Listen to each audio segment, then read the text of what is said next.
just what you have to do when a queen decides she's going to pop in to see you. And not just any old queen, Victoria. Like a pair of obsessed Victoria groupies, we're pursuing her around the country to the posh pads she visited. We'll be delving into her personal diaries and first-hand accounts to reveal what went on behind closed doors. Today, Hughenden Manor, home to Benjamin Disraeli, British Prime Minister, when Victoria came and visited, just before Christmas in 1877. But it was no ordinary social call. Oh no, the Queen had urgent political business in mind.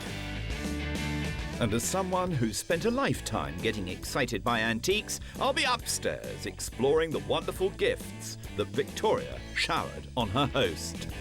He would have felt completely chuffed.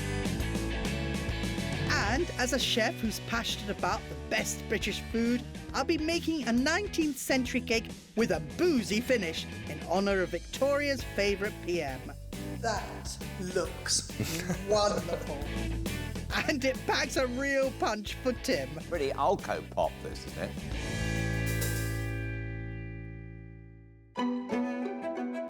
The year is 1877. Queen Victoria is a 58-year-old widow and has been on the throne for a hefty 40 years. This was her first ever trip to the home of Benjamin Disraeli, who was in his third year as Prime Minister.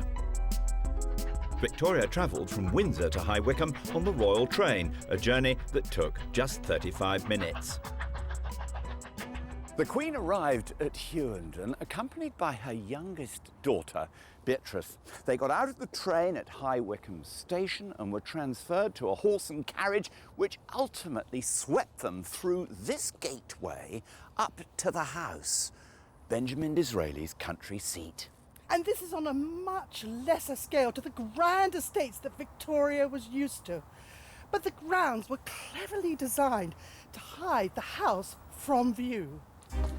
Just as well, because both Victoria and the Prime Minister required a bit of privacy. You see, this trip was all a bit serious, because at the time there was an international crisis. Russia was at war with Turkey, putting at risk vital trade routes to India, and Victoria was having none of it. She wanted the Prime Minister to declare war on Russia in order to quash the threat. But even with all this going on, Disraeli still wanted to put on a good show for the Queen. Victoria's visit here to Hughenden would have been seen by Disraeli as an absolute triumph, because he was, after all, the ultimate social climber. The fact that his sovereign was going to call would have driven him into a complete ecstasy, even though she only came for lunch. Now, the house may not be as imposing as some, but they did try their very best to make sure that it would impress for the Queen. And I'm actually going to find out if they were working just as hard to impress below stairs. And I'm going to find out some more about this intriguing house. This visit was strictly business, but in later years Victoria grew incredibly fond of the man nicknamed Dizzy, a bond that can still be seen today. As we pass into the inner entrance hall, your eye is drawn by this maquette, a plaster sculpture which show some of Queen Victoria's favourites. We've got her favourite pony, Flora. We've got her favourite collie, Sharp, and her favourite Highlander, Billy Connolly. No, John Brown. So in this single object, we have something that's very special for Victoria, and it's most appropriate and I think charming that it's this that she selected to present to Disraeli when he resigned as Prime Minister in 1880. It kind of encapsulates this special relationship. Victoria recorded her arrival at Hughenden in her diary, but she actually gave very, very little away. She wrote, "He met me at the door and led me into the library, which looked onto a pretty little Italian garden. We went out at once, and Beatrice and I each planted a tree." How green. Despite appearances, Disraeli wasn't actually that wealthy. he didn't have many staff, so he had to take on additional personnel to make sure the Queen was properly catered for. Victoria was here for lunch, so with food historian Ivan Day, I'll be recreating a boozy dessert we know would have tickled the Prime Minister and his Queen's taste buds. The kitchen's no longer here, so we're cooking in the converted stables. Well, here we are at Hughenden, Ivan. Now, what are we going to be doing today? Well, I've got a remarkable object to show you. It's a cake mould. Oh, it's a cake mould? Yeah, but it's specifically to make a Savoy cake, which is a giant sponge cake in this extraordinary architectural form. But we're going to do something with it. After we've baked it, we're going to turn it into a thing called a tipsy cake, because we know that Disraeli was very fond of a tipple. What I've already done is I've greased the mould, drained it. How interesting. And while it's still warm, I've dusted it with a mixture of sugar and flour. Now, that's to stop the cake from sticking. To protect the cake from the heat of the oven, we wrap some paper around the mould and tie it in place. Now it's time to make the mixture. The most essential ingredient are the eggs. So we've separated out 10 eggs. We need another 2. So, Rosemary, could you put the whites in there and the yolks in here? The other ingredients are very basic. We've got sugar and flour.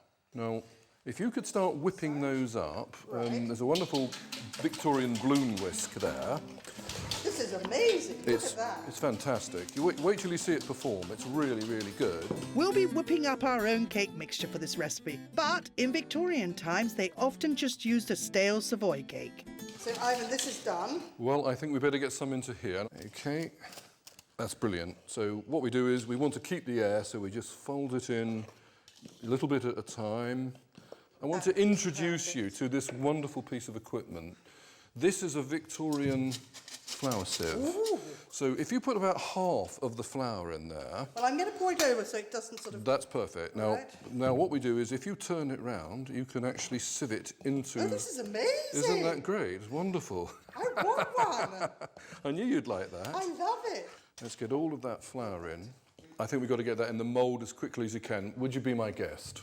Ooh, you're living dangerously. There you go. Fantastic. I'll just put the spoon over here. So, right, here we go. aim right for the middle. Yep, no problems. You know me. Not too much at a time. Perfect. Just keep pouring it, Rosemary. We mustn't fill it right up. We just take it up to what they call the 3/4 level, which is about there, OK? OK. Great, perfect. That is absolutely perfect. There's only one thing we've got to do with that, you know. Eat it. No, we've got to bake it first. While below stairs the staff were throwing together a spot of lunch, upstairs Disraeli and Victoria engaged in some pretty heavy issues. That December day in 1877, Victoria was here on a mission. She was determined to stiffen Disraeli's political resolve and provide royal support at a time of international tension that was about to engulf Asia. She wrote in her diary, "I went back into the library where he gave me an account of yesterday's cabinet, which had been very stormy." And it's in this very room that the discussion took place. You know, Her Madge had a history of meddling in policy issues that should have been the preserve of Parliament, and I have a copy of the telegram Disraeli sent to Victoria the day before she arrived here that recounts the stormy cabinet meeting and reveals just how involved she was. You can see here, it says Foreign Office, 5:50 on December the 14th. And it says Cabinet, 2 hours, Carnarvon, Salisbury and Derby against, but the first 2 will, I think, assent. Decided on Monday. Chancellor of the Exchequer, Secretary for War and Lord Chancellor, excellent. And all the rest, on the whole, much pleased. So this just proves that Disraeli is keeping Victoria involved literally minute by minute with developments. All pretty unconstitutional. Before we find out more about this political fuss, we first need to know more about Dizzy the Man, because by all accounts, he was a bit of a rascal. I've enlisted the help of historian Professor Jane Ridley.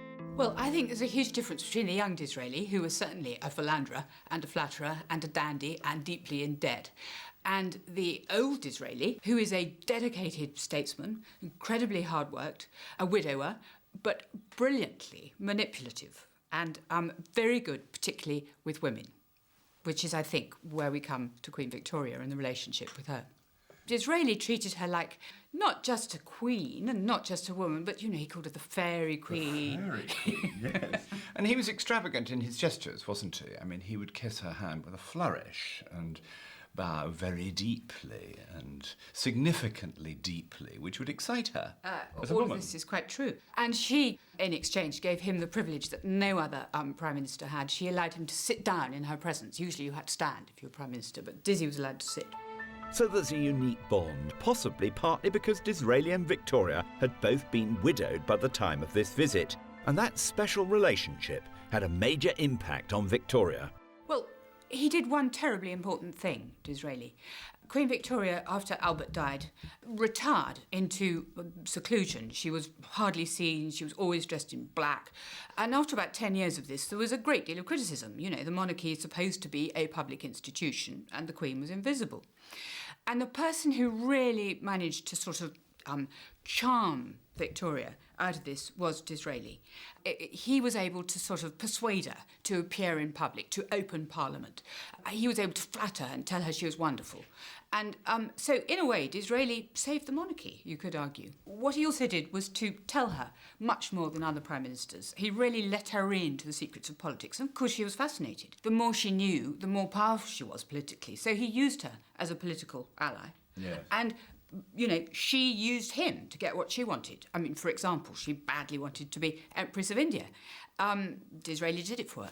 And she, in return, made him Lord Beaconsfield. Absolutely. It was a mutually reciprocal relationship. As a widower, Lord Beaconsfield had to organise all the details of this royal visit himself. Janet Hilderley, who has written about Disraeli and his wife, is showing me around the cellar to give me an insight into what went on behind the scenes downstairs. So, Janet, what can you tell me about Queen Victoria's visit here? He would have been amazed that she would have come here. They weren't old money. They were new, almost nouveau riche. They had no background, and they lived by their wits. But this is what Disraeli really enjoyed, though. He enjoyed the high life. Oh, indeed he did. Yes. And this is partly why he was £1 million in debt. £1 million in debt? Really? In our money today. So what staff would they have had here for Victoria's visit? Altogether, the house would have had about 30 people. But you would have had the butler, the housekeeper. He probably had to hire in footman, second footman, various maids, certainly a decent cook. So we're talking about probably 20 people. So what about the silver? Would the silver have been kept in here? Well, there wasn't very much silver. So he probably had to hire the silver in when the Queen came. And actually this was really important to him because he wanted to impress Victoria so badly. Gosh, I can imagine all the things he was thinking of for this one visit. What a nightmare. The poor bloke not only had to sort out the staff and the silver, he also had the small matter of sorting out the war in Turkey. Dizzy faced a difficult political dilemma, as Professor Jane Ridley explains.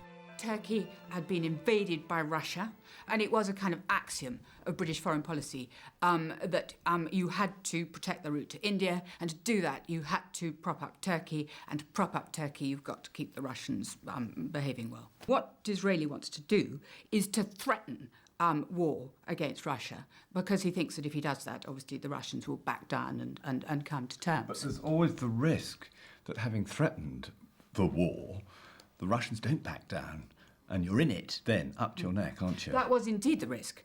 And a lot of people in the cabinet thought precisely that. And so Disraeli's other problem is that his cabinet is split. And so it is on a knife edge, really, what's going to happen, whether we're going to have to go to war with Russia or whether Disraeli is going to have to back down with egg on his face and give up this whole policy. And the Queen wants to stiffen him. She's absolutely determined that these monstrous Russians must be taught a lesson. Get out of Turkey. This was a sticky situation for Disraeli. He had the Queen barking in one ear, his cabinet howling in the other, and the last thing he wanted was to be seen as the lapdog of the monarch. Jane has this revealing copy of Disraeli's memo to the Queen, detailing the dramatic cabinet meeting the day before she came to Hughenden. Lord Beaconsfield proposed that Your Majesty should be advised to summon Parliament immediately, that a considerable increase of Your Majesty's forces should be proposed, and that Your Majesty should simultaneously commence negotiations as mediator between the belligerents. This is really hot stuff. You know, he's saying that the Queen, by which he means the government, summon Parliament, send forces into Turkey, and also hopefully begin negotiations. Then Lord Derby spoke at length. Any active interference in Eastern affairs by England was to be deprecated. This is a really divided cabinet, and Lord Derby, you know, Foreign Secretary number 2 in the cabinet, is A big gun. Indeed, yeah. The cabinet was adjourned after Victoria's visit, when the matter was to be decided, and not surprisingly, Victoria's backing paid off. Disraeli got his way, and the Queen was delighted. Troops were ordered from India to Malta, 7,000 troops, and the fleet appeared outside the Dardanelles. The Russians were terrified. The Russians backed down and agreed to a conference, the Congress of Berlin. Disraeli went off as the British delegate, and he was triumphant. And he came back saying, "I have achieved peace with honour," the origin of that phrase. You've got to hand it to Victoria. What she wants, she gets. And this visit was worth every minute of her time. Let's hope our tipsy cake does the business today. It's baked at a moderate heat for 50 minutes and left to stand so it's not too fragile to get out of the mould. It's coming out nicely. Perfect. Okay. Yes, I can so see. what I'm going to do, the best way is to turn it out actually onto your hand. Whoops, it is hot. But how's that? That looks wonderful. Well, to make this tipsy cake really look good, the tradition was to cover it completely with an array of sliced almonds. So it ends up looking like a porcupine or a hedgehog. So very simply, we've just got to make some little knife wounds, and then select a really good almond, make sure it's a whole one, and then just push it in like that. And I think we'll probably need a few hundred to finish that off. We know Victoria liked a slice of cake with her afternoon tea. After all, the Victoria sponge was named after her. So the pressure's on to get this just right.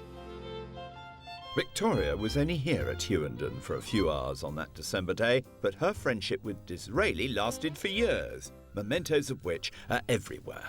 Of all the books in the library, there's one that we're pretty certain Disraeli would have had prominently on display, and that's this. What's so special about this book? Well, look at the title. It's entitled Leaves from the Journal of Our Life in the Highlands, which is a book that Victoria actually wrote and had published.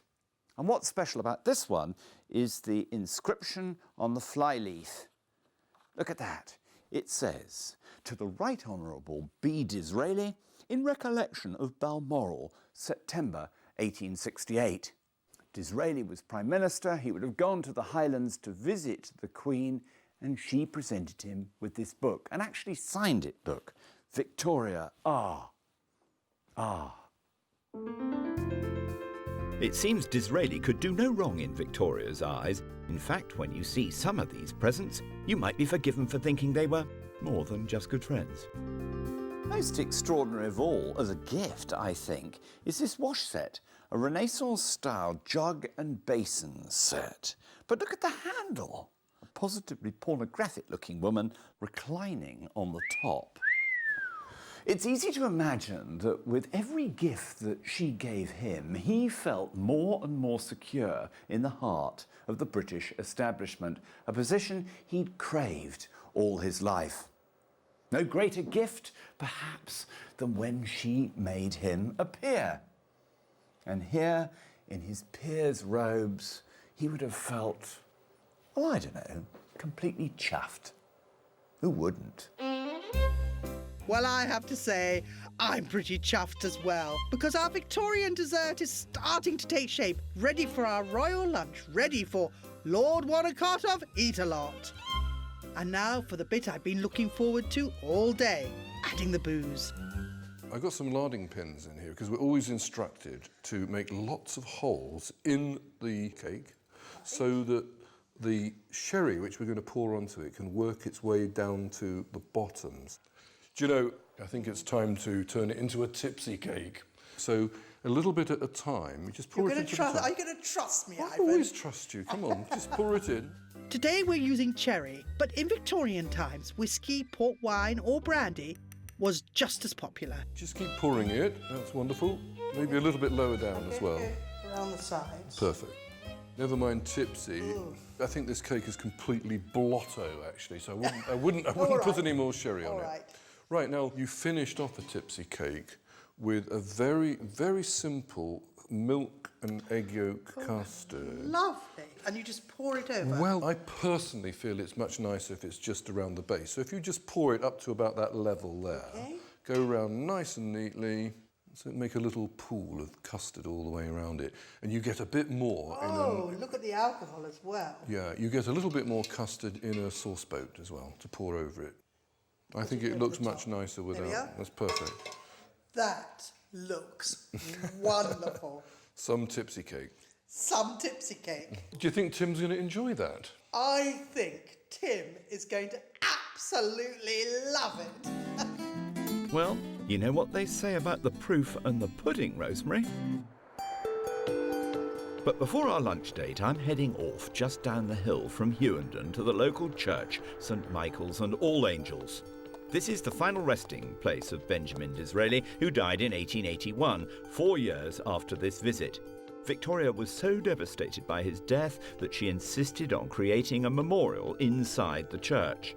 It's another insight into the depth of feeling she had for her Prime Minister. And this is the stall that Disraeli occupied when he came to church. But interestingly, hanging on the wall above him is the regalia relating to his Order of the Garter, and way up above that, the associated banner. And these things were brought and placed here expressly at the wish of Victoria. Next door to the regalia is his memorial tablet, exquisitely carved in Carrara marble and erected by Victoria in remembrance of him, and is the only memorial tablet erected by a reigning sovereign in a parish church for a subject anywhere in Britain. So that's quite something. Disraeli left instructions in his will for a private, not state funeral here in his local parish. Now, convention dictates that the monarch can't go to the funeral of a commoner, and although he'd been made a lord, Disraeli was still a commoner, so Victoria couldn't attend. But a rumour persists that she came and sat in her carriage in the valley below while Disraeli was buried. What we do know is that Victoria returned to Hughenden in person 4 days after the funeral. She writes in her diary, "The flowers still remained as at the funeral. Then we walked around to the tomb, which had been opened purposefully for me to see it. There, in a small place, is dear Lord Beaconsfield's coffin, covered with wreaths and flowers, next to his wife's. And there are others also of his family buried there. Could hardly realise it at all. It seemed so sad and cheerless. I placed a wreath of china flowers. Now the vault is to be closed and not used again." Interestingly, Victoria omits to mention another lady buried alongside Disraeli. The burial plot thickens. It says, "In memory of Sarah Bridges Williams." What is Sarah Bridges Williams doing buried next door to Disraeli and his wife? Well, she was an extraordinary Jewess from the West Country who befriended Disraeli and insisted that if he would become her executor and allow her to be buried next door to him, then she would give him her entire estate. which is exactly what came about. Because when she died in 1863, she was indeed interred here. And Disraeli, the cunning old fox, picked up £30,000 from her estate. What's even more astonishing is that Disraeli's wife, who was alive at the time, went along with it. Who says money can't buy love, eh? Foxy or not, Disraeli left a huge hole in Victoria's heart. It would seem the most important men in her life were those she sadly lost. First her beloved Albert 20 years earlier, and now Disraeli. After a visit to the church, she came back to the house to pay her final respects. The epilogue to Victoria's relationship with Disraeli is really rather sad. She came into this, his room, alone to contemplate his life. This room is one of the least changed at Hughenden, as evidenced by photographs taken in 1880. On the desk, we've got the dried remains of 2 posies of primroses, Disraeli's favourite flower, which the Queen had especially sent from Osborne on the day of the funeral, together with an affectionate note. When she was in this room, perhaps Victoria sat in this very chair, contemplating the desk that Disraeli had used as a schoolboy and maybe looking at the red dispatch box. So very many memories, and so very, very sad. Well, I think it's only fitting that we pay homage to this beautiful friendship with a treat we know both the fairy princess and Dizzy would have loved.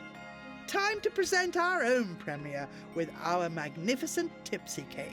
Well, Rosemary, all this gloom and doom today has made me rather peckish. What have you got here?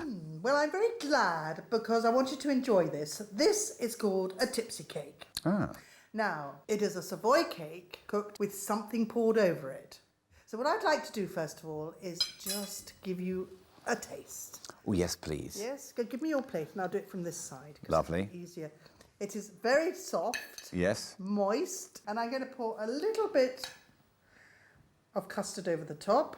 Let's dig in and see Lovely. if you like it. I think it's just as well I'm not driving my car today, because is it really alco-pop, this, isn't it? It is so alcoholic. We've got about a pint of sherry in there. Have we? And I must tell you, it is just amazing. It soaks it up. Well, that's marvellous, isn't it? Why don't we do a toast to Benjamin Disraeli and Queen Victoria? I'm with you. Cheerio. Next time on Royal Upstairs Downstairs, we're another 13 years on in Victoria's Royal Roadshow.